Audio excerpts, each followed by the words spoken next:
додгоҳи ноҳияи Исмоили Сомонӣ Сӯроб Суфиев сокини 40-солаи пойтахтро барои саркашӣ кардан аз таъминоти модараш ба 120 соати корҳои фоиданоки ҷамъиятӣ маҳкум кардааст.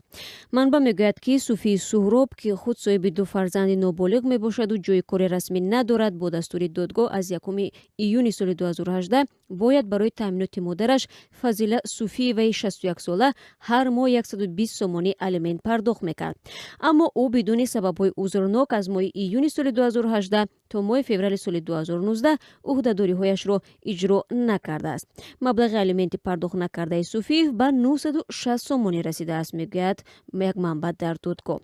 ҳамчунин гуфта мешавад, ки Суфиев дар мурофиаи додгоҳӣ худро пурра гунаҳгор донистааст. додгоҳи ноҳияи Исмоили Сомонӣ хотиррасон кардааст, ки моддаи 178 қисми 1 кодекси ҷиноии Тоҷикистон барои барқасдона, яъне бидуни сабабҳои узрнок саркашӣ намудани фарзандон аз иҷрои қарори суд дар бораи пардохти маблағ барои таъминоти волидайни ғайриқобили меҳнат ё эҳтиёҷманд ҷазоро дар намуди корҳои ҳатмӣ, ислоҳӣ ва ё маҳрум сохтан аз озодӣ пешбинӣ намудааст.